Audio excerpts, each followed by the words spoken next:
Como ayer te dije, tú no tienes que caminar así, con la cabeza agachada, porque te dicen el fanático, el aleluyo. Tenemos que estar confiados, con la mirada arriba, erguidos, porque sabemos en quién creemos y por qué creemos.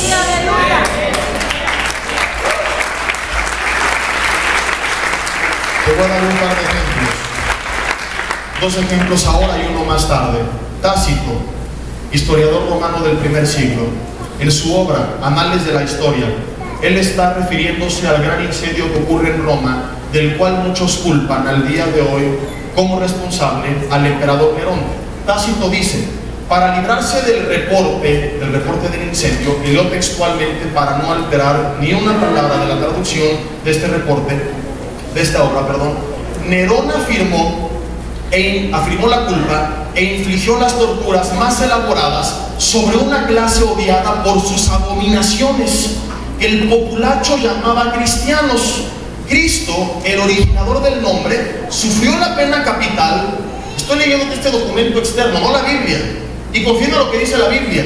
Sufrió la pena capital durante el reinado de Tiberio en mano de uno de sus procuradores, Poncio Pilato. Surgió así una superstición muy engañosa, así le llamaban a la resurrección, una superstición engañosa, probada así por el momento, no solo en Judea, la primera fuente del mal, tal cual como la Biblia dice que Cristo envió que predicaran Jerusalén, Judea, Samaria y hasta el último de la tierra, y luego confirma esto último, dice, sino aún en Roma, donde todas las cosas espantosas, ¿ve cómo se refiere a la predicación de los discípulos? Espantosas y vergonzosas de todas partes del mundo encuentran su centro y se vuelven populares. Esto que se escribe mofándose del cristianismo hoy es una evidencia histórica de que esto que contiene la Biblia acerca de Jesús y de lo que querían sus discípulos de él fue un hecho verdaderamente histórico, no un invento de alguien. Otro ejemplo, Luciano, escritor griego del siglo II. Él escribió varias obras sarcásticas en contra del cristianismo, y el que ríe al último ríe mejor, ¿verdad? Una de ellas dice, en Death of Pellegrin, la muerte del peregrino: los cristianos adoran a un hombre hasta el día de hoy. Es el distinguido personaje, dice distinguido irónicamente, obviamente, porque ahorita empezaba a burlarse, que introdujo estos nuevos ritos y que fue crucificado. No dice, y que dicen que fue crucificado, y que inventan que fue crucificado. No, él creía que había existido y creía que había sido crucificado. Lo que no creía era su resurrección, y de ella hablaré en el siguiente punto. Ahorita estamos hablando únicamente de su existencia y de su muerte en la cruz. Estas criaturas equivocadas comienzan con la convicción general de que son inmortales, lo cual explica el desprecio por la muerte, subraya esto porque al rato lo voy a retomar, y la autodevoción voluntaria que es común entre ellos. Su legislador original impuso sobre ellos que son todos hermanos desde el momento en que se convierten. La palabra que Hechos 3:19 utiliza para describir cuando alguien venía a Cristo. Niegan a los dioses de Grecia, adoran al sabio crucificado y viven de acuerdo a sus leyes. Todo esto toman ellos por fe, con el resultado de que desprecian por igual todos los bienes terrenales, considerándolos meramente como propiedad común. Y por último, uno de los apologistas más grandes de los últimos años, el doctor Norman Geisler, dice que las fuentes extrabíblicas provenientes de escritos griegos, romanos, judíos y samaritanos, solamente del primer siglo, nos pueden confirmar todos los siguientes datos acerca de la persona de Jesucristo y de la predicación de los discípulos y de las creencias de los discípulos. Y mira esta lista. Todo esto que te voy a decir es lo que tú y yo podemos saber únicamente a través de estos documentos históricos extrabíblicos si no tuviéramos la Biblia.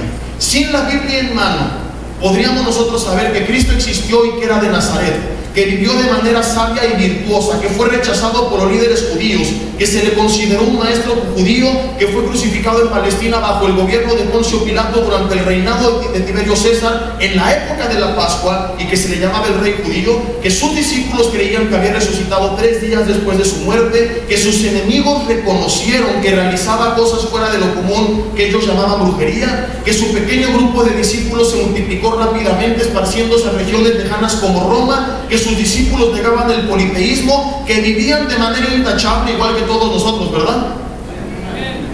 Luego hay iglesias de cristianos hipócritas, pero en Tailandia, en China, en Haití, yo sé que aquí no ocurre eso, aquí todos vivimos en santidad, que adoraban al Cristo como divino, que sufrieron persecuciones hasta la muerte por seguirlo. O sea que Cuando tú y yo decimos Cristo no existió, estás tomando toda la historia de la antigüedad y de la humanidad y le estás tirando a la basura.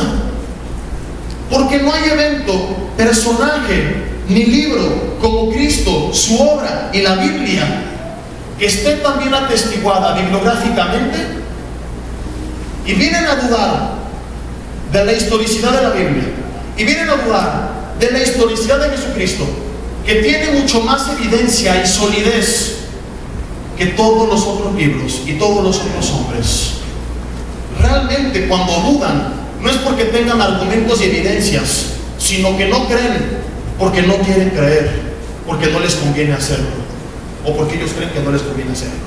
Porque saben que reconocer la palabra de Dios como la autoridad de Dios en sus vidas implica cambiar su estilo de vida, implica arrepentirse y ponerse a cuentas con Dios, implica comenzar a hacer negocios lícitos, implica comenzar a dejar de comprar a sus hijos con dinero y pasar tiempo con ellos, implica respetar a su esposo y amar a su esposa, implica dejar de fornicar, implica dejar de adulterar, implica cambiar radicalmente su estilo de vida, y no quieren. Y como prefieren seguir revolcándose en el lodo, dicen vamos a creer cualquier tontería, por absurda que sea, antes que reconocer la palabra de Dios como su autoridad en mi vida, como la autoridad en mi vida. Cristo, número uno, Jesucristo, es un personaje histórico. Su crucifixión también lo es. Ahora, en este punto muchos dicen, bueno, suponiendo que así sea, ¿por qué tuvo que morir en la cruz? ¿Por qué todo ese rollo? Algunos han escrito de Dios como si fuera un titiritero que controla los títeres, ¿no? Dice, a ver, los creo, los hago pecar y luego muero por ellos. Esto no es así. ¿Por qué tuvo que morir en la cruz del Calvario? Muchos dicen, ¿por qué si Dios es Dios no simplemente nos perdonó? Algunos van más allá y dicen, es más, a mí no me importa, Dios existe, pero como es amor va a perdonar a todos. Lo que pasa es lo siguiente, Dios nos crea y nos crea con un libre albedrío para no manipular a nadie, porque hubiera sido esto mucho más amoral que haber permitido el mal. Él permite que cada quien tome libremente la decisión de seguirlo, de rechazarlo. Hay quienes niegan el libre albedrío y dicen, es que estás bajo la influencia de Dios o del diablo, realmente no eres libre, ok, actualmente, pero ¿qué de Adán y Eva? ¿Qué de Lucifer? No están bajo la influencia negativa de nadie. Son la más clara evidencia de que Dios crea a toda su creación, desde Lucifer hasta Adán y Eva y nosotros, con una libertad. La utilizamos para apartarnos de Dios. De eso hablo mucho más a fondo en 20 y tantas horas de mensaje en la serie de por qué Dios permite la maldad y el sufrimiento, interesantísima. Pero hoy no este es el punto principal. Lo principal es esto: el ser humano se aparta de Dios y decide rebelarse en contra de su voluntad y pecar, dañarse a sí mismo y dañar a otros, cometer pecado, vivir injustamente y vivir rebeldemente. Dios es cierto que es amor. ¿Quiere perdonar a todos? Sí. ¿Es poderoso y puede hacerlo? También. Pero por no estudiar la Biblia, muchos no saben que además de ser amor y poderoso, también es justo y santo. Y Él no puede ir en contra de sí mismo. Y entonces Él tiene la necesidad, debido a su justicia, de castigar al pecado y al pecador. Porque si no lo hace, se convierte en un Dios corrupto. Te lo voy a explicar con un ejemplo. Tú prendes hoy por la noche las noticias y te encuentras con que un juez tiene a diferentes bandas de criminales que han sido arrestados por policías en Mazatlán. Y de repente presentan a su izquierda una banda de narcotraficantes, enfrente una banda de secuestradores, al lado una banda de ladrones, atrás una banda de suegras. Pura gente que da terror de verlos.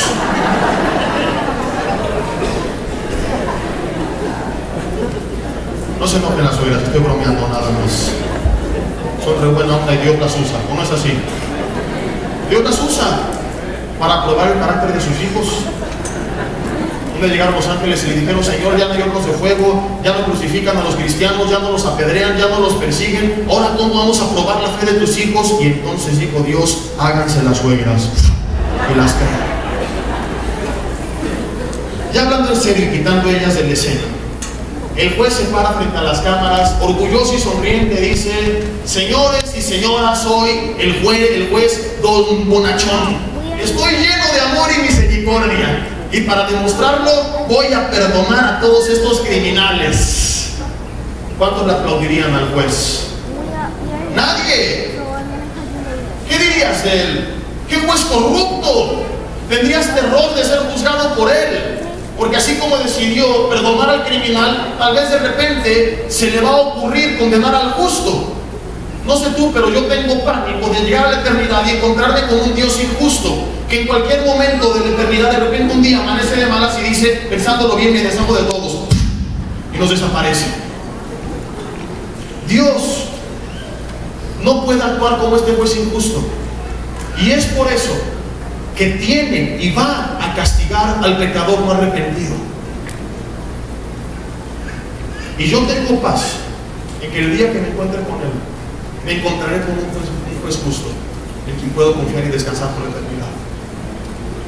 En la justicia de Dios, si alguien pretendía ser librado de la condenación eterna, tenía que vivir una vida sin pecado. Imposible. Romanos 3:10 dice, no hay justo ni a uno.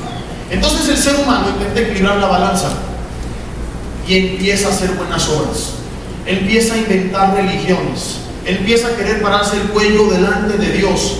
Pero dice Isaías 64:6 que todas nuestras buenas obras son como camisas de las Chivas y del Cruz Azul, o sea, como trapos de inmundicia, dice la Biblia. Ahí está en Isaías 64:6. Todas nuestras buenas obras son como trapos de inmundicia, y todos hemos pecado.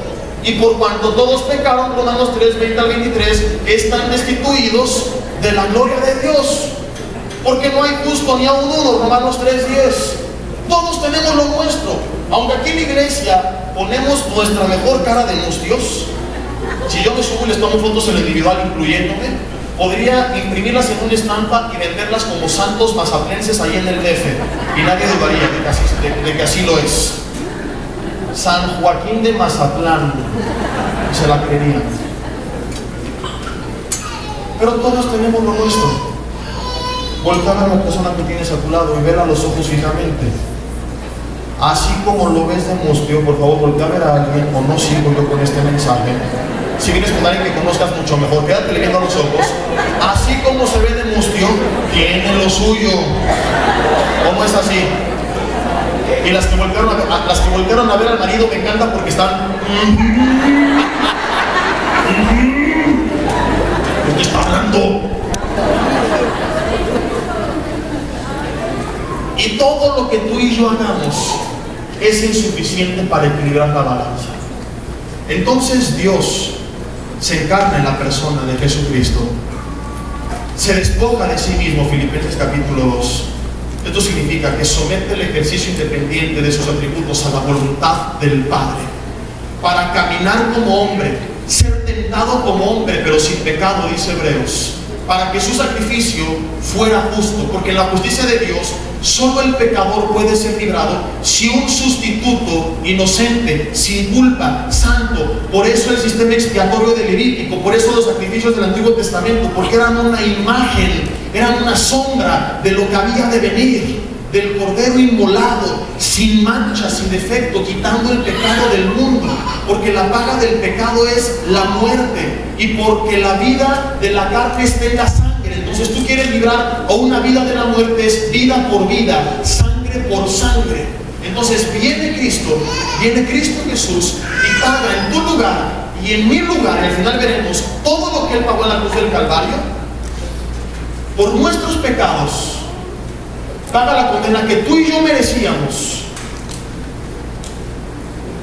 para que todo aquel que cree en Él reciba el perdón de Dios, no se pierda y tenga la vida eterna. Por nosotros, dice Filipenses, el que no conoció pecado se hizo pecado, para que tú y yo fuésemos hechos justicia delante de Dios en Él. Esto es increíble. Él que no lo merecía, por ti y por mí se hace pecado, para hacer a los injustos justos ante los ojos de Dios, para hacer a los condenados perdonados, para hacer a los pecadores hijos adoptados, a los que merecían la condenación eterna, darles la vida eterna y el espíritu de adopción, por el cual ahora podemos ver a Dios y no verlo como aquel que con su ira va a castigarnos, sino aquel a quien podemos con amor y con confianza decirle Abba Padre, que significa papito. Ya no estamos bajo la ira de Dios, estamos bajo la gracia de Dios. Los que nos hemos arrepentido, ojo con esto. Es por eso que tuvo que morir en la cruz del Calvario. La pregunta de los 64,000 pesos. Ok, no puedo negar que existió y que fue crucificado. Ojo, con muchísima atención a esto. Tan sólida es la evidencia de todo lo que hemos visto hasta aquí, y estoy dando un resumen nada más por el tiempo que tenemos, que los historiadores creyentes y seculares, los historiadores serios, no los que se ponen a escribir en internet, la gente seria, no dudan de su historicidad. Los historiadores serios, aún los incrédulos, reconocen que un hombre llamado Jesús de Nazaret existió y que murió en la cruz del Calvario, e incluso reconocen que sus seguidores creían que él había resucitado. Te preguntarás, ¿y por qué si creían? ¿Por qué si creen que sus seguidores creían que había resucitado, ellos no lo creen? Porque el hecho de escuchar la palabra resurrección para ellos rompe todos sus esquemas y todas sus creencias. Como es algo milagroso, no lo pueden aceptar. Tratando de buscar una explicación naturalista, una explicación natural, entonces empiezan a proponer algunas teorías para explicar por qué los discípulos creían lo que en realidad no ocurrió. El problema es que ninguna teoría tiene sentido. Necesitas más fe para creer una de estas teorías que para creer que Dios existe, envió a Jesús a morir en la cruz del Calvario, que Él murió y que resucitó. ¿Por qué? Porque, por ejemplo, algunas de las teorías es la teoría de la alucinación.